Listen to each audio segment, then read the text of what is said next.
Carlos Tavares, séance détente aux 10 000 tours sur le circuit Paul Ricard après les premières journées du mondial de l'automobile à Paris. Effectivement, ça nous fait une différence entre la frénésie des journées du mondial, et notamment les journées professionnelles, et puis les journées passion ici. C'est pas pour dire que je ne suis pas passionné par le mondial, je le suis bien entendu, mais ici c'est un contexte différent, notamment lorsque j'ai la chance d'avoir certains de mes coéquipiers autour de moi. Donc c'est toujours des week-ends très passionnants. Est-ce que le président de PSA est heureux de ce début d'année 2016 pour le monde de l'automobile, du commerce? En tout cas, pour ce qui concerne le groupe PSA, c'est un bon début d'année puisque nous avons mis en œuvre notre plan de croissance rentable, notre nouveau plan stratégique Push to Pass, qui comporte de multiples initiatives stratégiques. Certaines sont déjà visibles, comme l'annonce de notre marque de services de mobilité, Free to Move, comme l'ensemble des contrats que nous avons pu signer avec nos partenaires iraniens notamment, et bien d'autres choses, comme le début de l'offensive produit qui commence à se matérialiser avec le nouveau Peugeot Expert, la Citroën Jumpy, le nouveau Peugeot 3008 qu'on a présenté au mondial, la présentation en avant-première de la Peugeot 5008, la nouvelle Citroën C3. Donc vous voyez, un début d'année 2016 extrêmement dense et donc plein de bonnes choses pour l'avenir.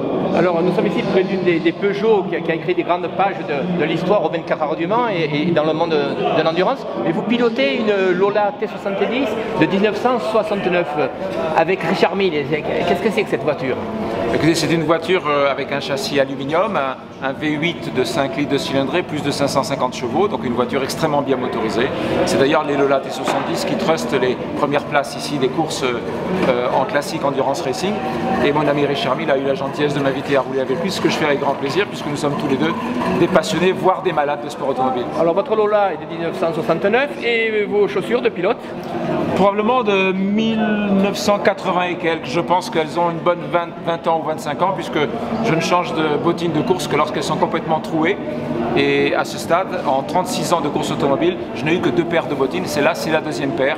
J'espère bientôt engager la 3e, mais pour l'instant, il y a encore beaucoup de semelles, donc vraisemblablement, je vais encore attendre quelques années.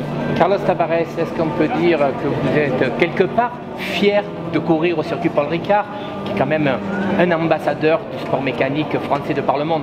Je suis fier et surtout très heureux parce que moi j'ai connu le circuit Paul Ricard il y a très longtemps, il y a 30 ans, où j'ai couru ici en super tourisme, j'ai couru ici en Coupe de France des circuits, et donc j'ai fait toute une partie en tant qu'amateur sur ce circuit. Après il y a eu une grande parenthèse et je suis heureux depuis quelques années de revenir sur ce circuit qui a un cadre absolument magnifique, la nature est belle, le circuit est sûr, et donc c'est vraiment un écrin pour les amateurs de sport automobile comme moi.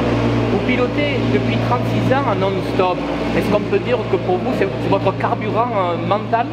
C'est une adrénaline et c'est surtout une drogue, ça c'est clair. C'est clair que lorsqu'on est habitué à ce picotement du départ des courses, de la mise en grille, du tour de qualif, tout ça c'est extrêmement plaisant. Et c'est vrai que maintenant, je cours depuis 36 ans, je vois assez mal comment je pourrais m'arrêter et je suis heureux de continuer. Une question recto verso, est-ce que c'est le pilote qui booste le président ou le président qui booste le pilote? C'est impossible de répondre à la question, en fait on ne sait pas. Le bonhomme il est fait comme ça et à l'intérieur du bonhomme c'est difficile de faire la partition.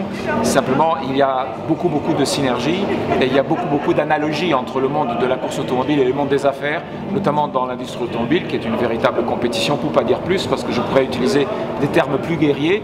Mais c'est vrai qu'il y a beaucoup d'analogies, il faut du sang-froid, il faut de l'enthousiasme, il faut du travail collectif, il faut de temps en temps prendre quelques risques et l'ensemble de ces qualités sont autant nécessaires d'un côté comme de l'autre côté, donc je suis très heureux d'en permanence jouer sur les 2 tableaux.